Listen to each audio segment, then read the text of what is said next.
Good evening, everyone, and welcome to another episode of A Closer Look, the show dedicated to bringing you the facts. We ask the questions no one else will, and we get the answers that no one else can. I'm Arabina Apia. Thanks so much for joining us. The government of the Bahamas recently debated and passed the Cannabis Act 2024. The legislation, aimed at regulating the cannabis industry in our country, establishes the legal framework for the cultivation, distribution, and use of cannabis for medicinal, industrial, and religious purposes. In tonight's episode, we're fielding your questions and seeking to provide clarity on the way forward. Whether it's about the potential economic benefits, the implementation process, or specific impacts on your community, this is your chance to be an active participant in the conversation. Because at the end of the day, it's about more than just the legislation. It's about building a future that works for us all. With that in mind, we've assembled a team of experts to help answer those questions. Joining us tonight are Health Minister, the Honorable Dr. Michael Darville, and Agriculture Minister, the Honorable Jomo Campbell. So stay tuned because A Closer Look begins right after this.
Welcome back.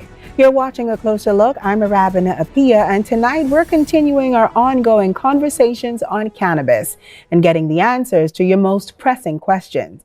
ACL correspondent Marco Sambrister sat down recently with Agriculture Minister Jomo Campbell. Let's take a closer look. Thank you so much, Arabina. Today I'm joined by the Honorable Minister of Agriculture and Marine Resources, the Honorable Jomo Campbell. How are you today, sir? I'm great, and yourself? I'm excellent. Thank you so much. It's a pleasure to have you on A Closer Look. It's a pleasure to be here. Yep. Can you tell us a little bit? We know that the entire country is raving right now about the new cannabis rollout. Can you tell us your ministry's involvement and the responsibility that you guys have with this new rollout? We have a great responsibility as it relates to the rollout of this new industry. But utmost, our first and main priority will really be to ensure the availability, accessibility of land for cultivation purposes for any Bahamian interested in entering this new industry. Thank you so much for that. So we're just going to go straight into the questions. The entire country has lots of questions for you. Let's take it to our first one. So my question would be, who will be eligible for medicinal cannabis? Well, I can tell you. Medicinal cannabis is going to be used strictly for the purpose that is set out in its name, medicinal purposes. So we have a large number of Bahamians that suffer from glaucoma, Crohn's disease, cancer, high blood pressure, even HIV and AIDS, and the list goes on and on. And what we want to do as a government, as was promised in our blueprint for change, is that we want to ensure that Bahamians have access to all of the healthcare needs that they require right here at home. In my budget presentation, I touched on former parliamentarian Fenton Nemore, who spoke about having to travel to the US in order to get treatment for his illness. And in his own words, not every Bahamian can afford it. It's the airfare, it's the hotel, it's having to rent a car, and it's just really the stress of having to travel when you're already ill, you're already in pain. So we want to make sure that whatever it is as a government, the Bahamian citizenry requires, we can provide it right there at home. All right, so we're going to take it to our second question. This one is coming from Kyle Moss. My question is, for Bahamians looking to grow medical cannabis, will there be equal opportunities for them to obtain a license? Oh, what do you say to that then, Minister? Well, that's a good question because there's always a fear of any new industry, any pre-existing industry being saturated by foreign investment. And the answer to this is clear and simple. Yes. Most, if not most, with the exception of research and development, aspects of this industry will be strictly for 100% Bahamian-owned companies. And so the fear of our regular Bahamian citizens having to worry about foreigners coming in and taking over, it should not exist.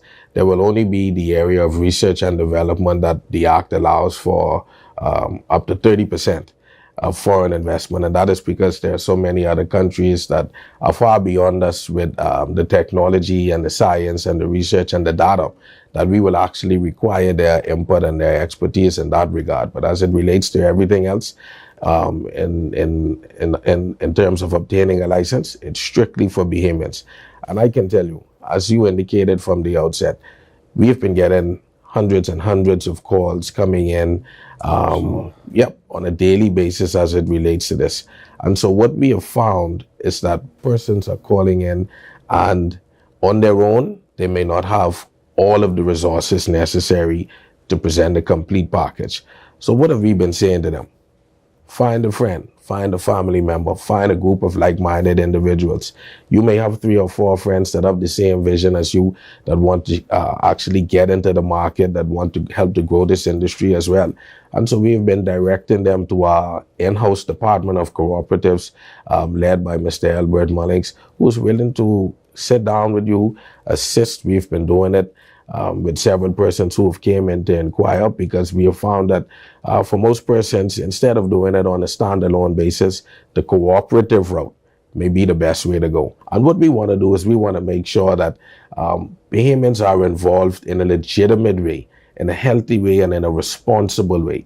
And so the Act calls for the formation of the BCA, the Bahamas Cannabis Authority, which is a regulatory body that will oversee the distribution of licenses, health and safety standards, the requirement for medical practitioners, for physicians, pharmacists, who will be dispensing prescriptions for anyone seeking to get treatment from medical marijuana.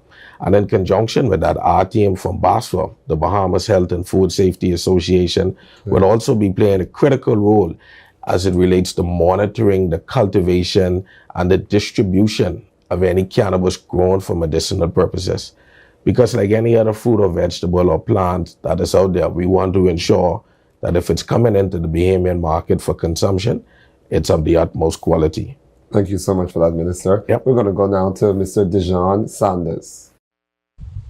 My question is, how do you plan to support Bahamian businesses interested in entering the cannabis industry? Well, that's a good question, because not everyone will come in on equal footing.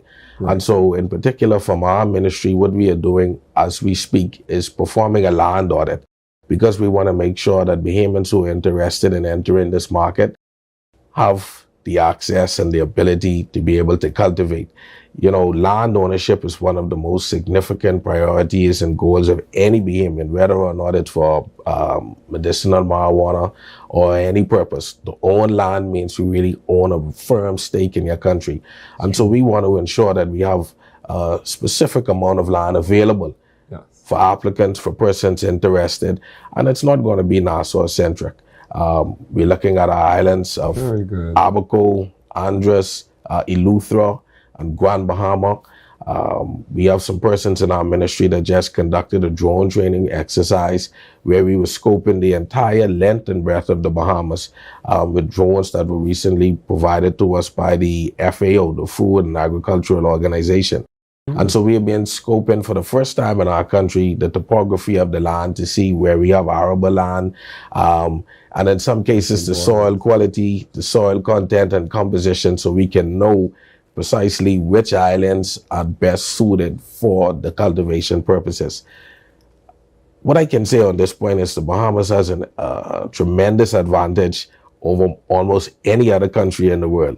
The fact that we're an archipelagic nation, we have many different islands and keys on which farming can take place, and farming for different purposes. So we all know Eleuthera is known for the famous sugar loaf. Yes. Exoma for onions. Cat Island, watermelons. Abaco, you name it. Each of these islands possess their own unique soil composition that has been for time immemorial known for producing specific fruits and vegetables.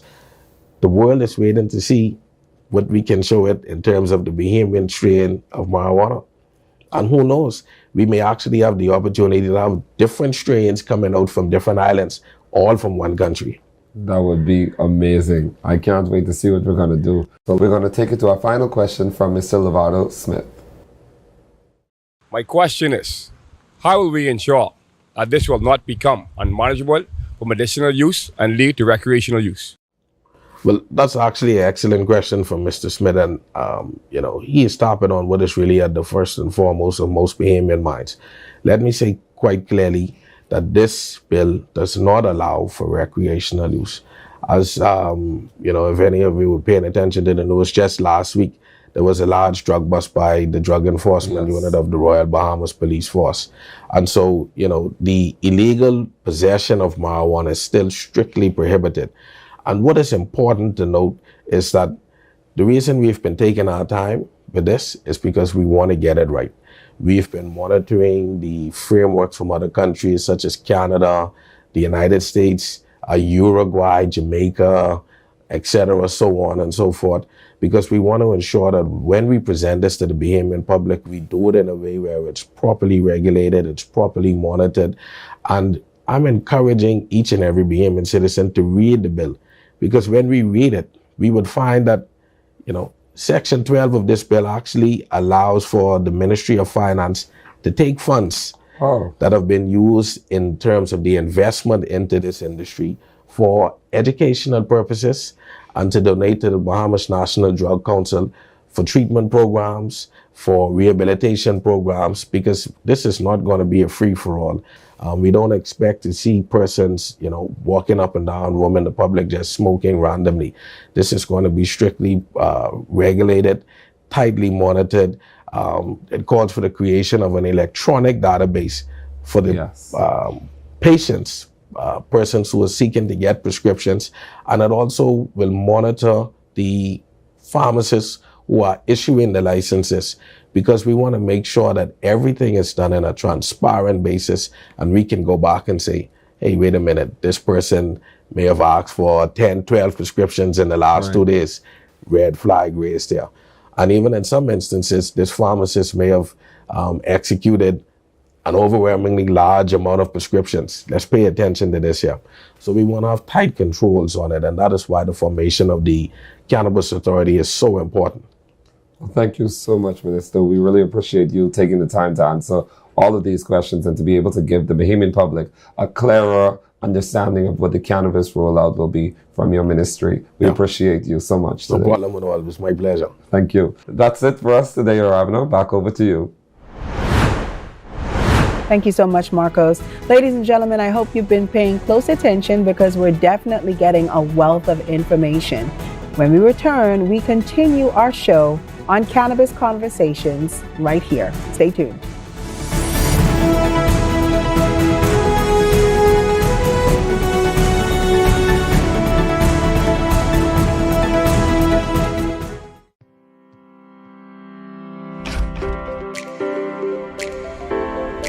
This is BDC Living, where we bring your indoor and outdoor living dreams to life. Visit our AIP warehouse showroom and explore the wide range of luxurious bedding options designed to transform your bedroom into a sanctuary of style and comfort. Experience firsthand the ultimate comfort of our sofas and sectionals, or transform your dining area with pieces that combine style and functionality. Visit any of our BDC Living locations today and let your dream decor journey begin with us.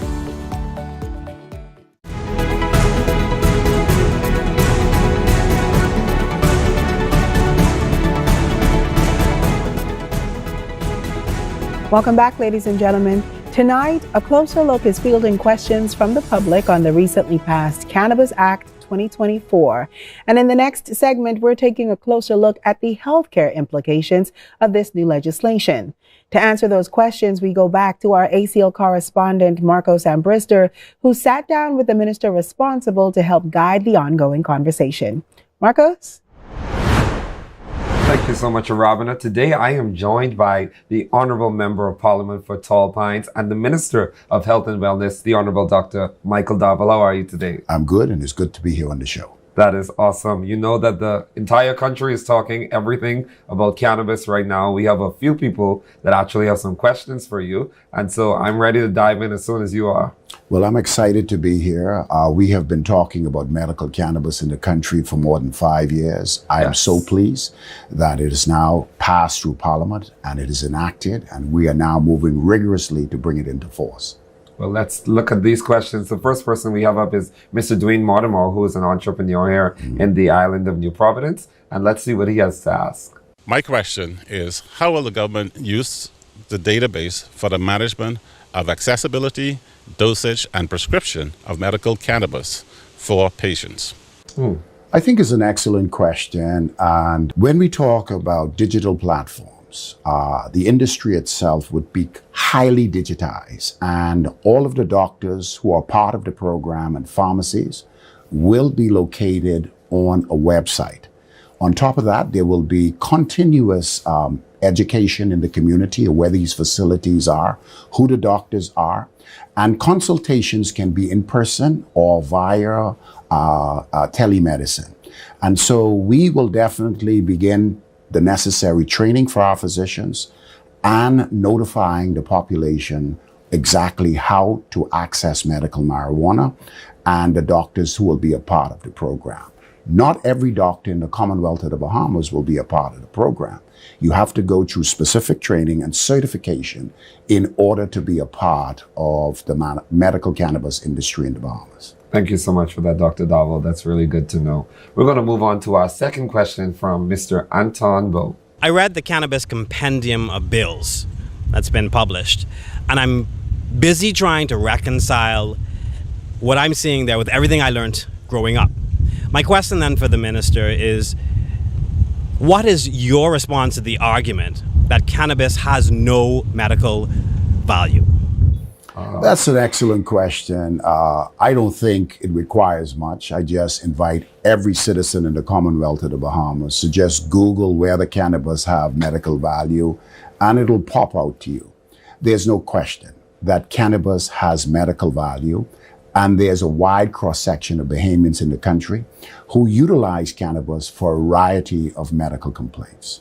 Chronic pain is one of those. Epilepsy, some forms of anxiety, and the list goes on and on. And so we have Bahamians who are crossing borders to access medical marijuana, bring it into the country for use. And so I beg to disagree. Medical cannabis has been proven over the years to have significant medical value, and the medical fraternity as well as the Ministry of Health, we agree, and the legislation clearly moves cannabis from a dangerous drug to a controlled substance that will be monitored by our ministry and also be controlled, whereby you can only access it by way of a prescription. Thank you so much for that, Dr. Davo. We're going to move along to Ms. Tamara Maki. My question is, how are we going to ensure that medical cannabis does not indirectly impose costs on the public? For example, issues such as secondhand smoke, reselling of prescriptions, increased demand on public health services, and impaired decision making? They're excellent questions, and it is a legitimate concern that was brought up even with the Christian Council. Yes. The authority will be the regulatory agency in collaboration with the Royal Bahamas Police Force. Anyone who are found abusing the system and writing prescriptions will be prosecuted by the law. This is something that we see in the medical fraternity. There's a wide cross-section of controlled drugs that are presently being used by physicians on a daily basis. We are trained to ensure that we do no harm.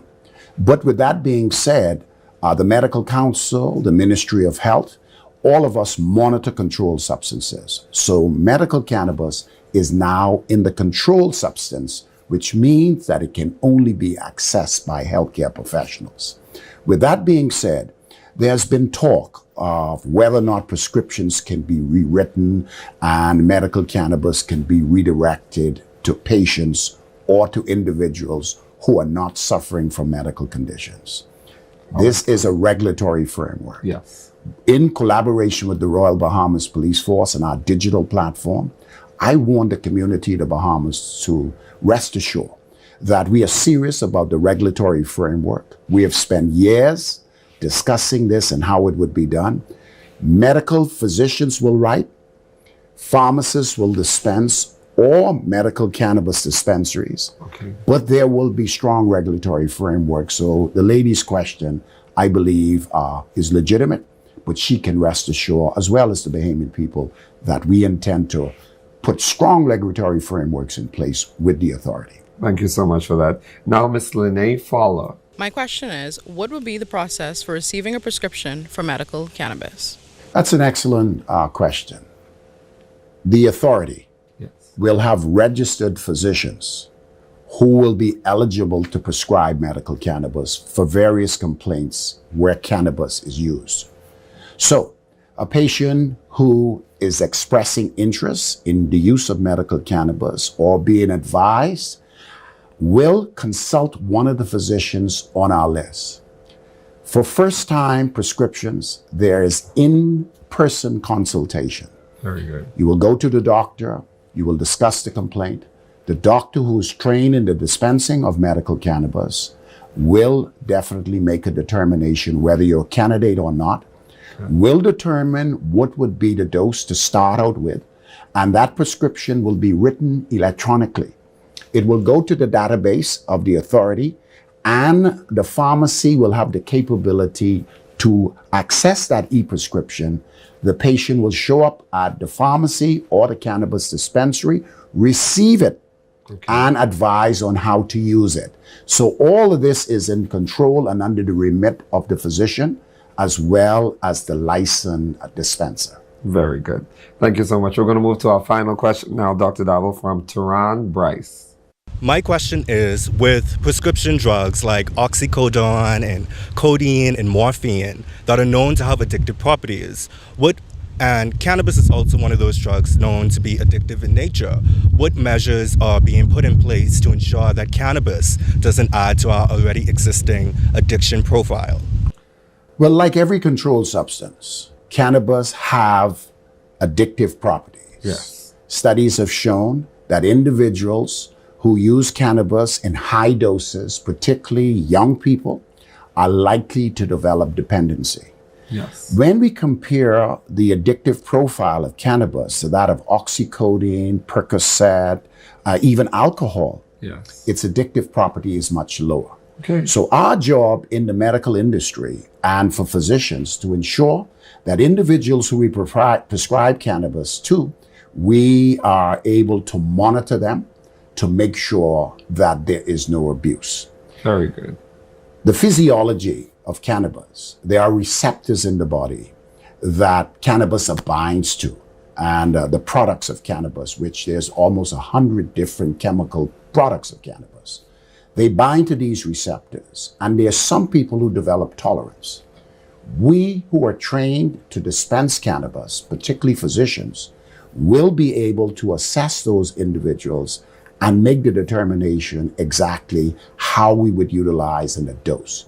So there is not enough scientific evidence on how to address it. But like every controlled substance, particularly in chronic pain, there's always the potential for abuse. And yes, so those who are trained need to watch for those physical dependencies. And if we find individuals who develop addiction, there is a protocol on how to address that.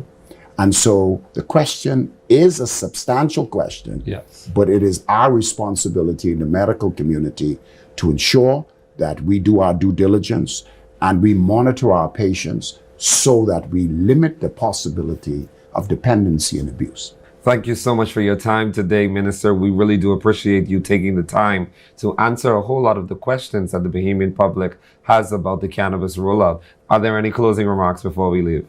Well, first of all, public education will be paramount.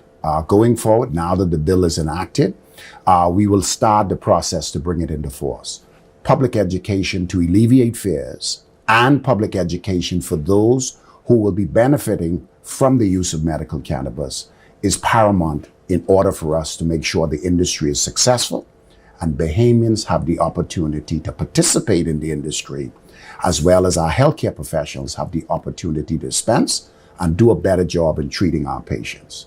Medical cannabis is a legitimate form of therapy, and it's now becoming available in the Commonwealth of the Bahamas. And for us at the Ministry of Health and Wellness, we're excited about it.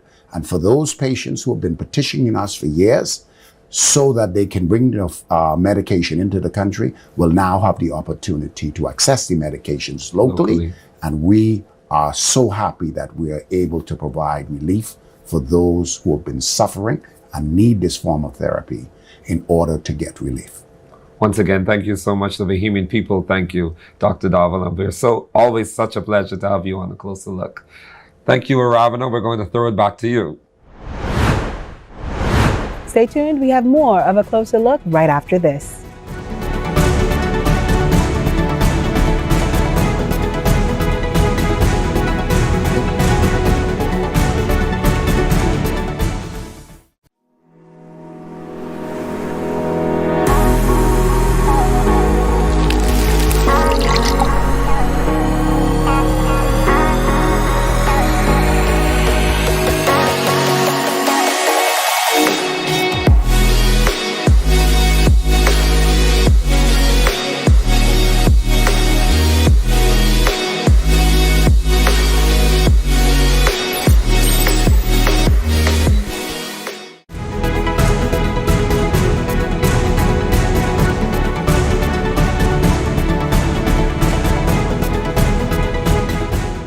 The proposed legalization of medicinal and religious cannabis in the Bahamas is a landmark initiative that seeks to balance public health, economic opportunity, and social justice.